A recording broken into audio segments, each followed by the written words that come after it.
So listen, not you, Greg. You're not shy of an opinion. You've got a great profile on LinkedIn. I think personally, I don't know whether I think this is. I'm being honest with myself here to say that if I had the kind of credibility and following that you have within the industry, I personally would be a little bit more reserved. But you don't take that approach. I feel like you wear your heart on your sleeve on a LinkedIn post, and I admire that. But where does that come from? I'm broken. I generally I don't know where it comes from. Maybe I'm a little bit ADHD. Do you I do care have. what people think about you? What's that? Do you care what people think about Oh, you? I care. I care probably way too much. I take criticism very badly. Like if I get criticism, I immediately turn it around and like I know logically, and this is what I tell everyone: like, don't take it too hard. Take the criticism. What can you learn from him? How can you do better next time? And I absolutely do that. But it really eats me up. Like it really bothers me that I could have done a better job there. I overreacted there. I could have done this better. And actually suffer from quite a lot of anxiety from it, to be honest. But whatever. But I don't. Yeah, I think it's fine. But I also tend to be really quite empathetic. I remember like I did this like kind of class a few months ago, and I was trying to talk about like leadership, and I had this story of a boss of mine a couple of years ago. I had just started this place, and he was actually younger than I was, so he was like in early to mid 30s, and I just started there. I was like a week and a half in, and his personal assistant took me aside. She's like, because I was like the first or second person in the office that morning, barring like a couple of people, and she just took me aside and she's like, "I've got some bad news." And I was like, "Oh shit." It's like it took me 9 months to get this job. I was like desperate, and I was like, I'm being sacked. Turned out my boss's girlfriend, partner, passed away very suddenly the night before, and I was absolutely gutted for him. I was like trying not to tear up, and I was telling this story, and the story is that 2 days later he walks into the office. He's like a broken man, like bloodshot eyes, and he comes over to me and he's apologizing for not having been there for me in my first week on the job. I'm like, you shouldn't even be here. But as I was telling this story in the class, like I couldn't help but like I was crying. Like I was telling the story. Like I can't. I'm not good at containing that stuff, which makes me bad in many other ways. But it's like, you know what, that's me. So I'm just gonna have to deal with it. And I feel very strongly about like people that do that kind of thing, people that do anything positive or that contributes, they need to be praised. And conversely, people that do bad things need to be called out. Like I believe very strongly like in injustice, like I really want to, most of it's positive. Like I really feel like anyone that does anything positive like that should be applauded, that should be reinforced. We have to let people see that this is a good way of doing things, that this is an example that people should follow. Because a lot of the good stuff, you see so much negativity in the world, right? But there is good stuff as well, but the people that tend to do good tend to be a lot quieter about it, and so not many people are aware of it, and other people don't necessarily get the example to follow suit. So I think it's very important to kind of applaud that. And I agree. You call the shit out of people. Do you if that's where you were going with that? I guess so. Yeah, almost. Do you bring a lot of emotion to your professional life? Because I've been told previously that I'm too emotionally invested into something or a project or X, Y, and Z. So, but you seem like a very emotional person anyway. Does that bleed into professional life?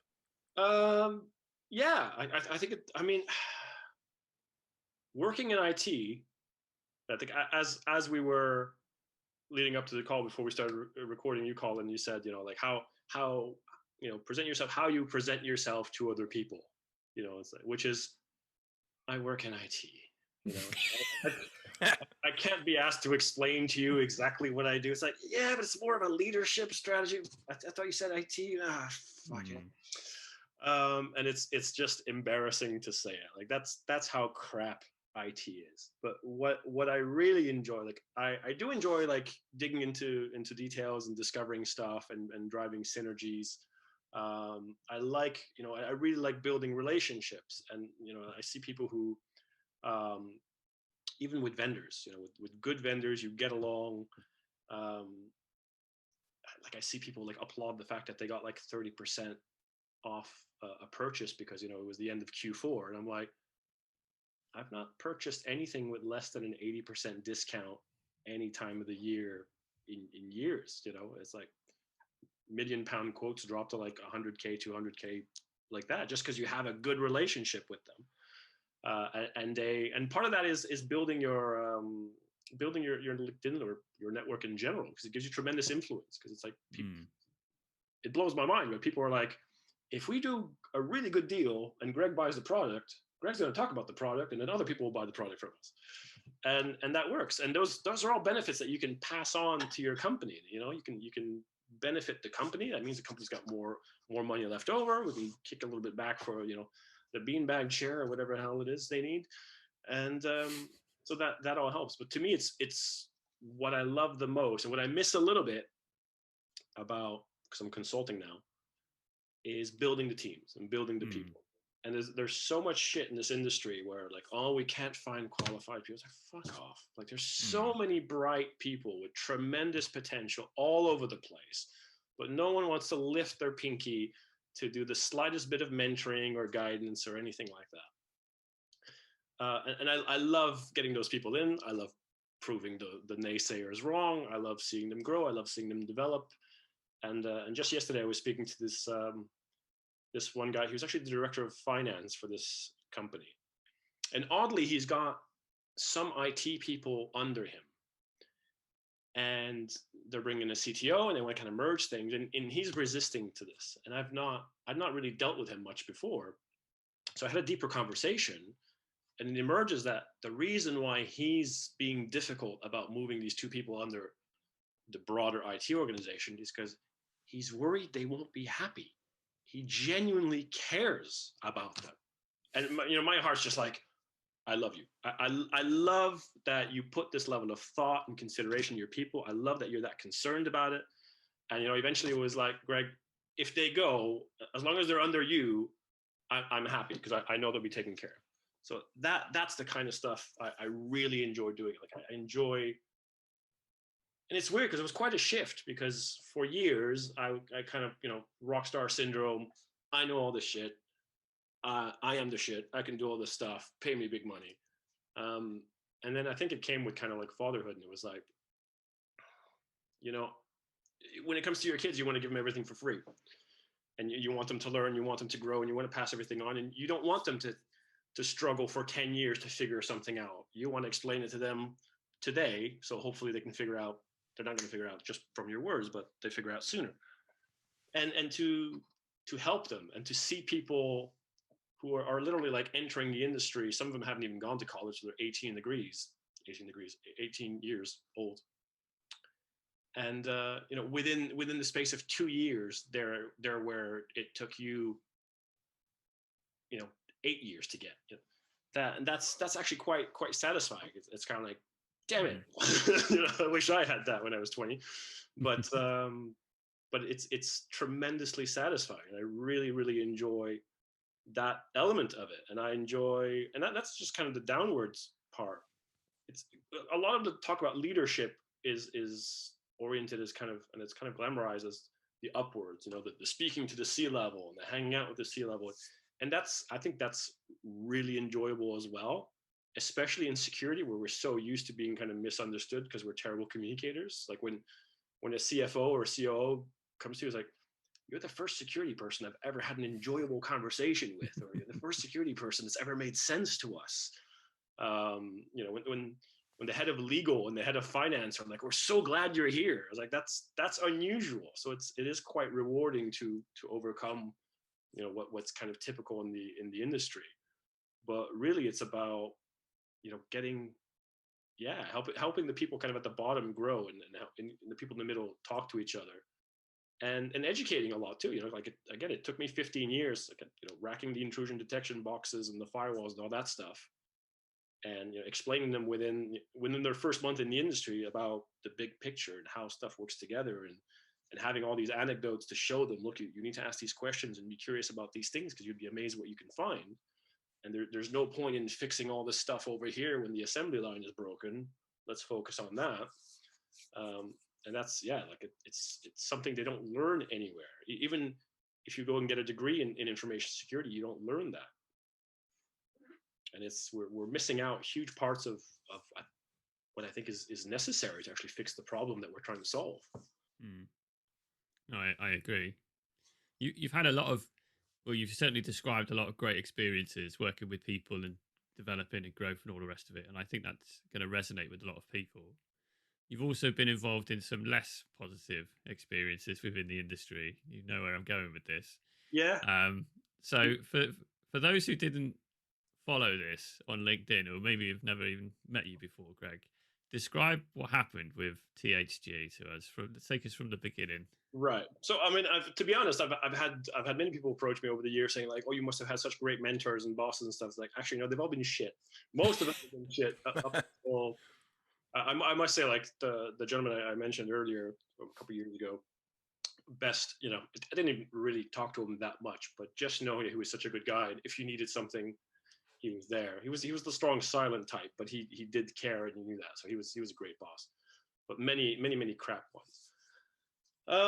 So THG, and I think I can be quite open about it now, because it's been building up. It's becoming quite public. There's an employment tribunal. The Financial Times is writing a story about it.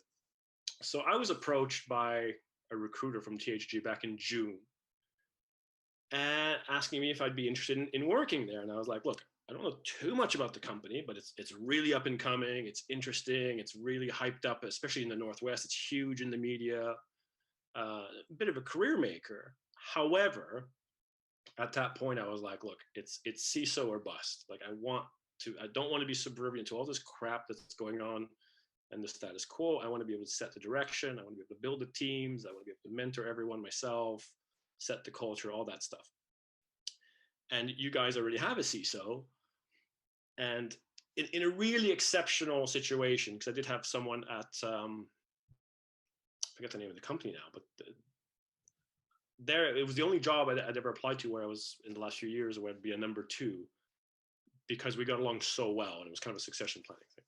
But I wanted to set the direction, and I'd heard things about their CISO even months before. I think I was once actually in the same pub as him for a lunch.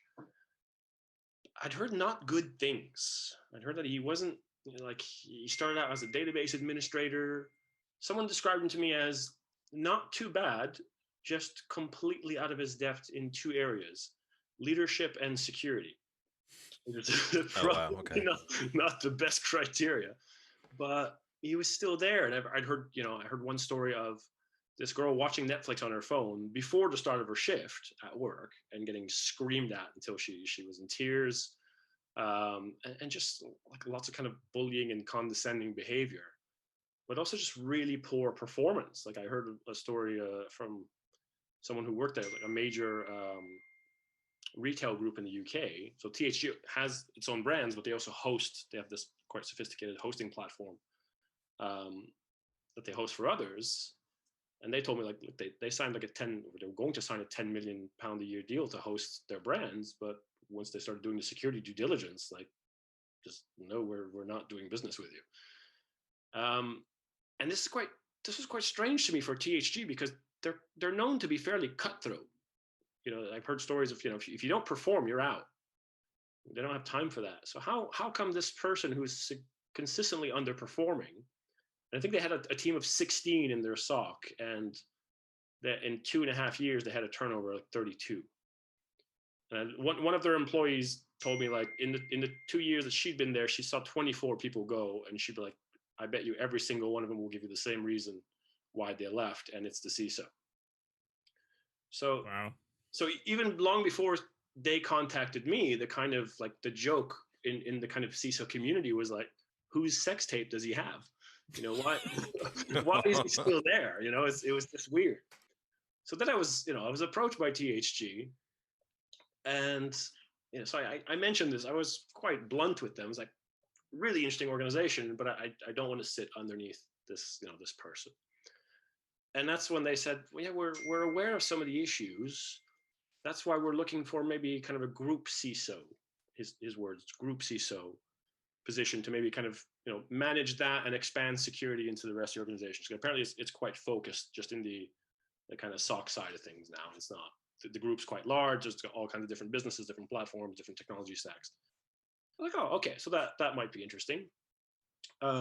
So I think this was like on a Thursday. On the Monday, I've got a 1-hour phone call with their group CTO. That went very, very well. And he ends the call with, I don't do this very often, but I want you to speak with the co-founder of the company. So 2 days later, I'm talking to the co-founder of the company. Great conversation, 35 minutes. 10 of it was about dogs. And he's like, you're preaching to the converted. And on that call, now this is what the CFO and co-founder of the company, I mentioned, you have some cultural problems in your security organization.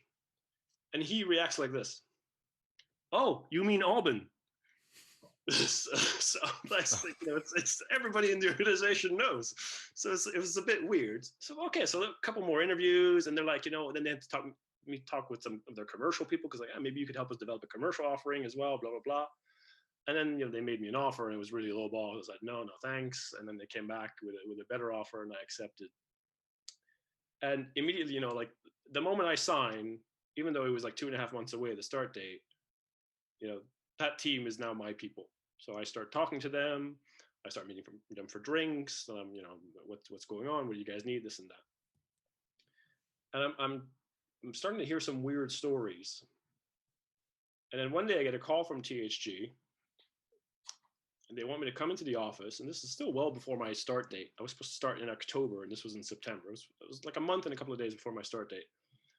So they asked me to come into the office, and I get presented by this anonymous letter, which was forwarded apparently by the CISO, that accused me of 3 things. The first one was questioning my, quote, talents. There were quotes, but didn't actually say against what, like what's the actual accusation. And then the second one was that I'd been leaking sensitive company data from my current employer. News to me and news to my employer. And the third one, that I'd been leaking sensitive data about THG. Or like, I've not even started yet. And they had quoted me saying a few things on Club CISO on this letter, which they wouldn't let me keep the letter, but I remember them quoting me on a few things. And I didn't actually recognize the quotes at first, because it was literally fragments of sentences. It was like ... in 3 words, or 3 words ... all to kind of like make it sound as nefarious as possible. So it was quotes from a discussion on Club CISO. It was the Chatham House Rule, kind of CISO group. And we were talking about titles, what we said earlier, CISO, because this is going to be weird, because my title is now Director of Information Security for THG, but they also have a CISO. And usually that's the same position. So, I was like, hey, so I'm not quite sure what it's like. I've been told that my role is going to be more strategic across the enterprise, where the CISO is going to be more GRC. I think the packages sit, like, I'm a little bit lower, even though they told me they wanted me here. So I'm not sure how they see this. No, I mean, nothing you wouldn't find on a job spec. So, and they said, so I was like, well, what did? And they kept saying I had said this publicly. I'm like, no, I didn't. And then it said, well, what about privately? And that's when I was like, well, let me type in the quotes into my phone. And sure enough, I found those quotes as part of sentences in that discussion on WhatsApp. And then the next day, they contacted, look, it's off. We're rescinding the contract. As far as we're concerned, this is sensitive information, blah, blah, blah. And at first it was fairly amicable. They said, look, really, it was a week before the IPO. So they're like, well, really, it's only because the IPO, we want to avoid any bad publicity. Or like, what bad publicity would you get? and let's keep in touch. And once in 6 months, once things settle down, we can work together. We think you're very talented. Blah blah blah. We'd love to have you work for us. Which is absolutely not what they told the reporters of Financial Times when they inquired. Couldn't be trusted. Blah blah blah. And then they said, but we want to make sure that we make you whole financially, that you're not impacted by this, blah, blah, blah. And then they offered me like 6 months or six weeks pay. And I was like, that's what I was like, well, no, sorry. Like, can you do better? Because I gave up my job for this, and it's 6 to 12 months for a CISO role, and we're now in the middle of a pandemic. So contractually, you're liable to cover my lost income for the period. So please do it. And that's when things kind of broke down. And it just kind of went back and forth. And they just, every time they replied to something, they would twist my words. And then I would have to kind of, in my reply, make sure that I clarified every single time they twisted my words. And it just kind of went back and forth. And I was like, you know what, you guys just keep trying to twist my words against me. We'll leave it up to the lawyers. And then things, for me, financially were quite difficult because I hadn't saved up a lot of money. And I may have splurged a little bit when I thought I had this great job with THG. And I moved as well, which set me back, knocked out some of my savings because they wanted me in the office. So I moved closer to the airport, where their offices are. And then things kind of broke down, and I was like, look, I sent them an email. I was like, this is ridiculous. I at first I really thought it was just an isolated group of people, like something weird is going on here. So I said, look, I'm going to start publicizing this to your broader kind of manager and senior management base, because like something's not right. And then the next day I did a post because I was just going to start talking about the story on LinkedIn. And so I did a post about their CEO, and it was actually a positive anecdote because I heard a story of he met someone at the Hill Country Club that they now own, and she shared this story that she was a widow, and then the next time she went, she found that her membership had been upgraded. So apparently he did this for her, whatever, without being asked or anything, which I thought was a nice gesture. And this is, a lot of people approach me like, why would you go to THG? Like the culture is so bad there. But I heard like a couple of good anecdotes. I heard that positive anecdote about the one co-founder, and the other one, seemed like a pretty decent guy. And we talked about dogs for 10 minutes. So I didn't see anything. I was maybe naive, but I didn't really see anything too bad there. And then things broke down, and I did that post, and within 2 hours, I got a legal letter from them. So this was the first time that they actually saw like outside counsel as a partner at Adelshah Goddard. And I started going through, and like when asking for compensation, I never asked for more than like the base salary just for my period of unemployment. And if you can pay me monthly, and if you pay me 6 months and it only takes me 2 months, I'll give you back the 4 months. Like I have this in writing, I have this in recording. And this letter is accusing me of trying to extort them for vast amounts of money and this and that. And it had like 23 different accusations. And I read like halfway through the first page, and I just replied to the lawyer, "You are ill-informed, goodbye." So I got back to him like an hour later. It's like, listen, I know you're representing your client, but maybe we can be reasonable about this.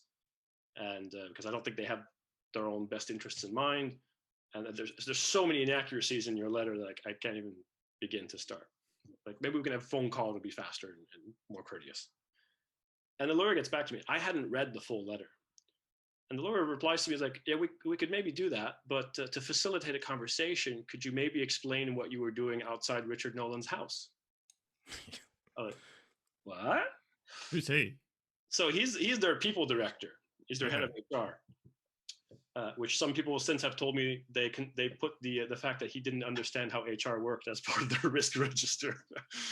But so I was like, what? He's like, it's in the letter. I'm like, I have absolutely no idea what you're talking about. So then the lawyer's like, okay, Greg, give me your phone number. And he calls me up. He's like, you weren't in the Peak District on the 30th? I'm like, when? 6:30.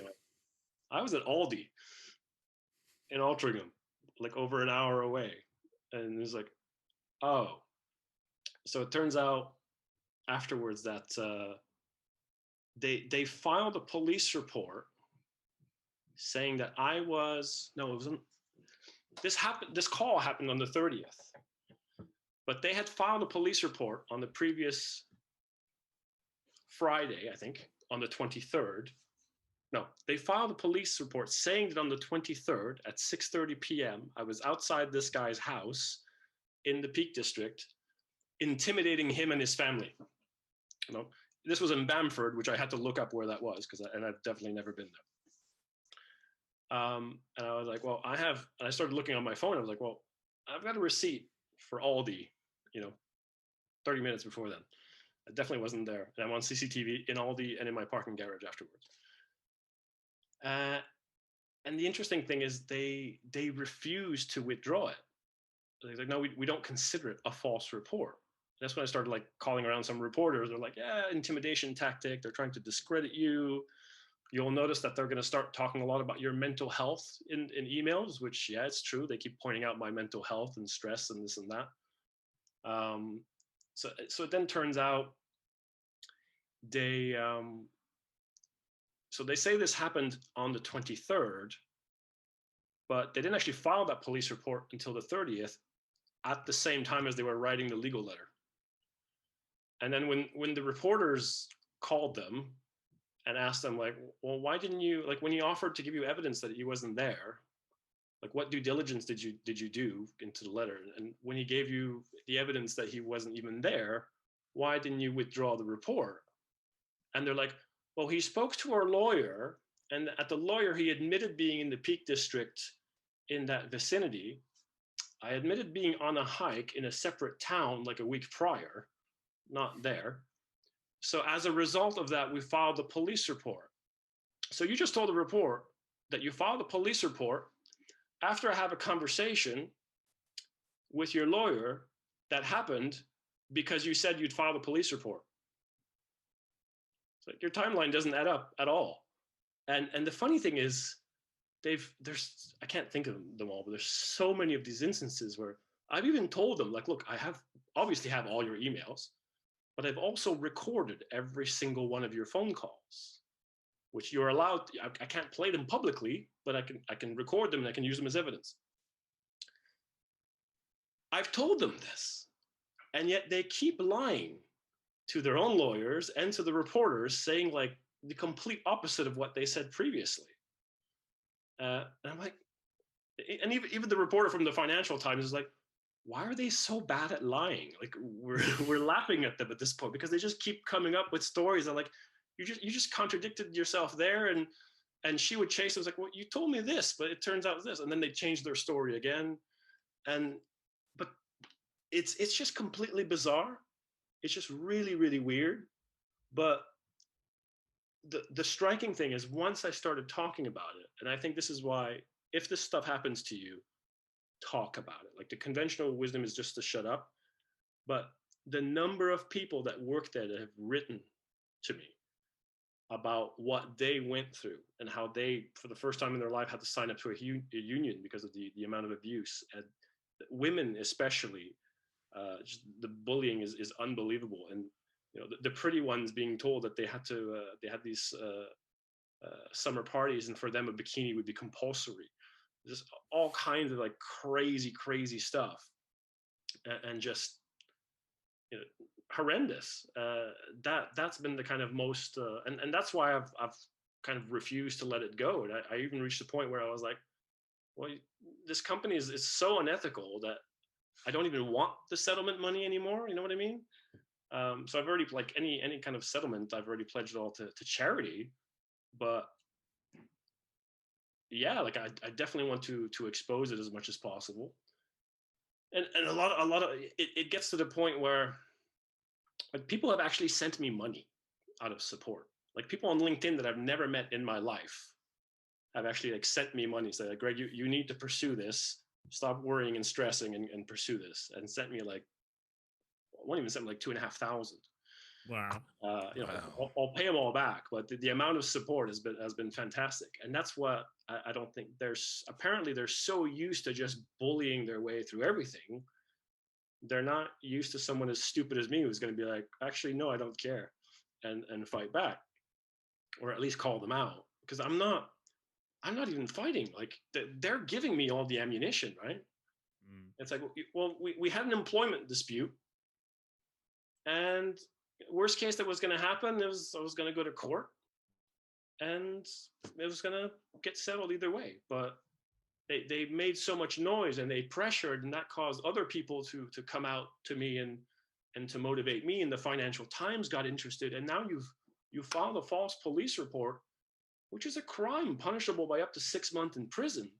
So now you've given me like a whole other platform and all this other leverage to use against you. Like, what are you doing? Like, it's just, everyone I know is like, if this happens, if you're an organization that has stuff to hide and someone starts digging and fighting back, make them go away, you know. And if they had offered me a settlement, you know, in the first month, I would have happily taken it because I hadn't clued on yet to all the stuff that was going on in the background.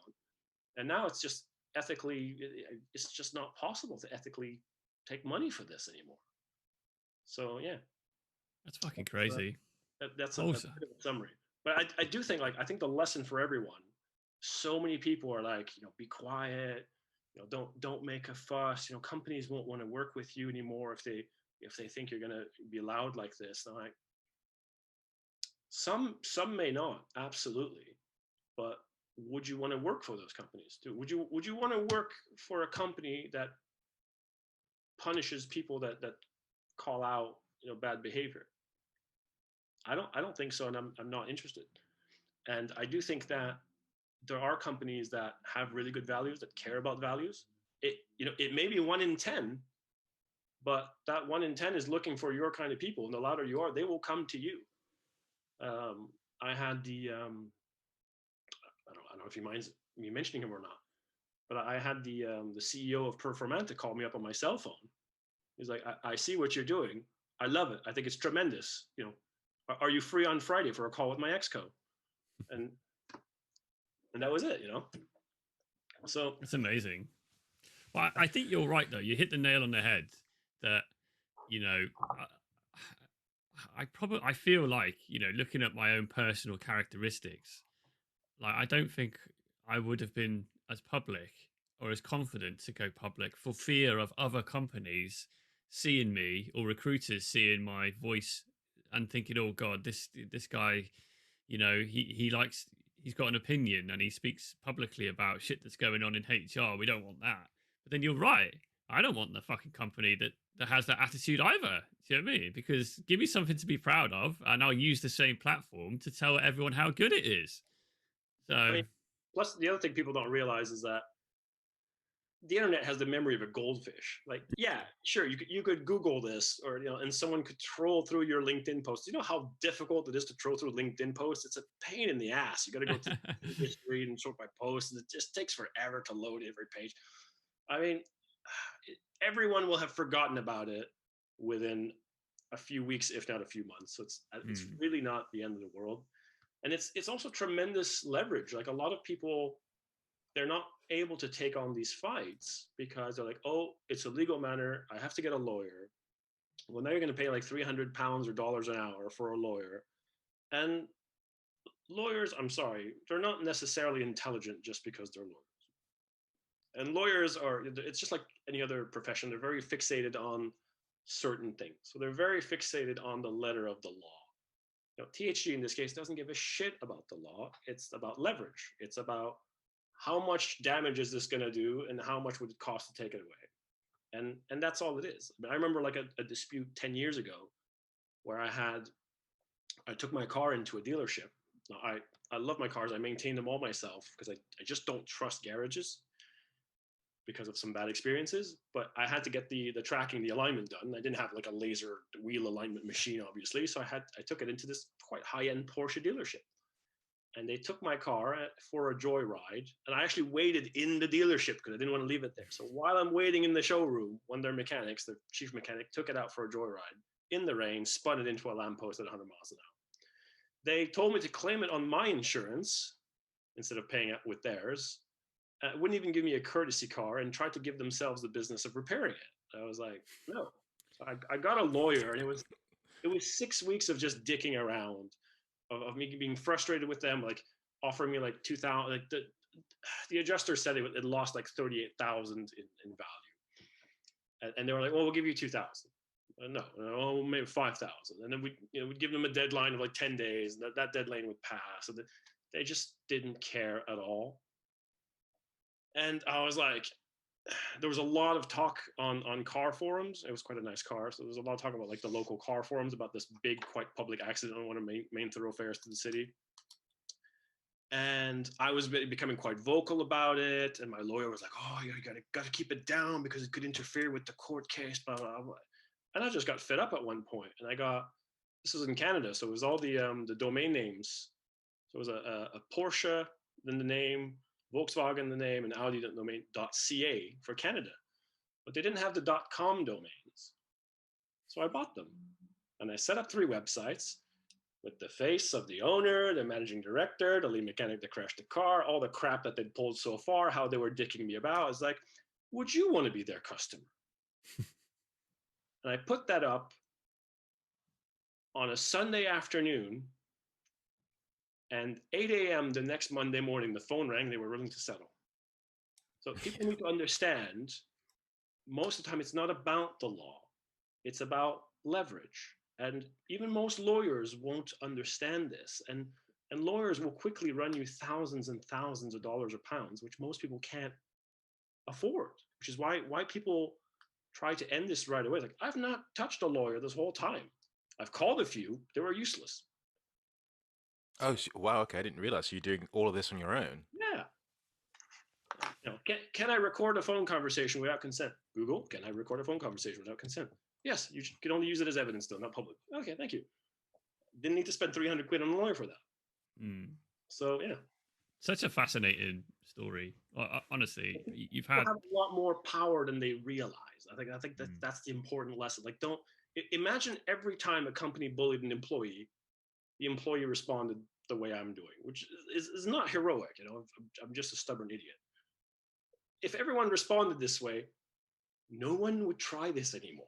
No one would mess around. It's like, sorry, we treated you unfairly, here's some compensation, or they'd stop treating you unfairly to begin with. Because could you imagine, like every time I do a post on LinkedIn, people from THG message me, like low-level employees that messaging, laughing. It's like, we just saw them all running into the conference room again.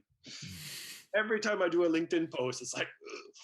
And so many people have written to me like apologizing for the experience and the stress and the frustration that it must cause. And it was very, very much stressful at first, but now, and a big part of it was the put in my mind saying like, I don't want their money. Like it's dirty money. And I'm just going to give it all away anyway. So it took away any kind of leverage that they had or stress. I just accepted that I'm not getting anything. And once I got into that cool, relaxed state, I'm actually really enjoying it. Like it's fun to piss off bullies, as terrible as that sounds. But yeah, because every time I do like even the most random post about them, and someone tells me that they all just rushed into the conference room, 20 minutes later, I'm laughing my ass off in my apartment, and I'm just having fun with it at this point.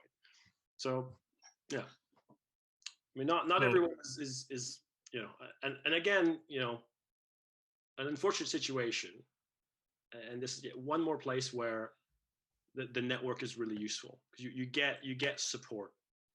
Had this happened to me 2-3 years ago, I'd totally be on my own. I'd be screwed. But it's really thanks to the community that it gives you that kind of support mechanism where you can stand up for yourself.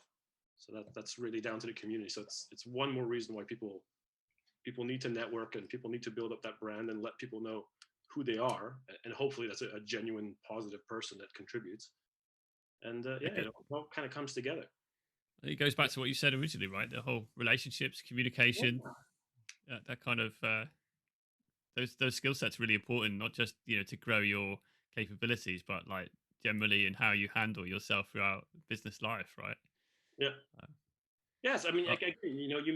You may kind of ostracize or rule out 90% of the employees out there, employers, but the ones that have values, and I do think it may be niche, I may be mistaken, but I do think values are making a resurgence. Like I think more and more people are realizing, just like you were saying, Ash, like more and more people are talking about relationships and communication and how that's important. You know, you hear a lot more and more about how soft skills are overtaking, how people skills are becoming more and more relevant. So I think that's all coming together to create an environment where you will stand up, you will stand out on that front where certain companies are actively looking for you, and they wouldn't have found you otherwise had you followed the conventional wisdom and just shut up about things. Yeah, I think it's amazing what you're doing. It takes a horrific amount of confidence as well. I think I would lack the confidence to come up against such a large organization, and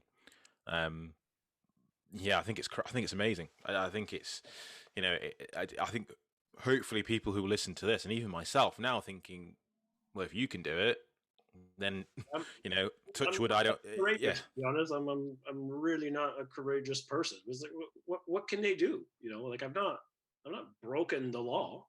They have, but I've not done anything illegal. I mean, short of sending goons to my house, but that I think the media coverage at this point is probably makes that a really bad idea. But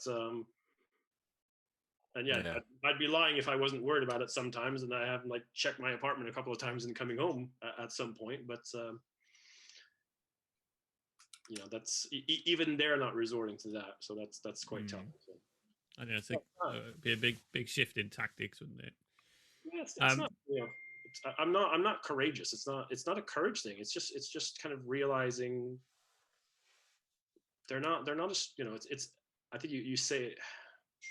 They're not untouchable. No one's untouchable. Yeah, and it's a lot of, you know, like down to like the schoolyard in elementary school. Like the bullies are usually the more insecure ones, and there's a reason why, you know, they're not doing this because they're tough and strong. They're doing this because they're actually really insecure and don't know better. So you have leverage, you have power, and you know you have the court of public opinion. And if you network and have a good reputation, and it's not about a good reputation, but it's like people know who you are, they'll stand behind you, and that gives you the kind of confidence to proceed. There's certainly the support. Some people are saying I'm an idiot. Well, they're probably wrong, right? But it's well, yeah, I think we both definitely admire how you're kind of handling the whole situation, and hopefully it'll be the kind of, like you said before, the blueprint for, you know, people to see that this kind of shit goes on. There's a way of dealing with it, and hopefully companies will learn off the back of it and make it a better experience for people that realistically want to make a difference in the industry and have skills to do so as well. Again, I mean, I don't think it's a heroic thing. I think it feels quite weird. I mean, when I contacted the Financial Times, I thought like the stories that I was hearing from other people, and mostly women, just the way they were being harassed and bullied, and, you know, a lot of sexual harassment and misogyny going on. I thought that was actually a far more interesting story. I was actually surprised that they went, no, we want your story. Maybe because it's firsthand and not hearsay, and it's provable and all this stuff. But even the reporters, like, you know, at the end of the story, we're going to make a call to action. I'm going to ask other people that have had negative experience with THG to come forward. So I'm hopeful that actually brings some of the people out of the woodwork. That, you know, maybe they are a bit inspired by stupid stuff I'm doing. They need to come forward, because I think, especially politically in this time, they'd have a lot more leverage than they realize they do. And it's, you know, what's happened to them is arguably far more wrong than what's happened to me. So I hope it drives those people to come forward, and more people need to confront this kind of behavior. Yeah, 100%. So what is next for Greg van der Gaast? What's the story's out? You've got your Netflix documentary. Money's in the bank. What's next for you? What's on the pipeline? I think we need to go back to having a laugh now. I don't know. I'm actually trying to take a little bit more time for myself, but I feel like I'm not posting enough. I feel like I'm not contributing enough to the community.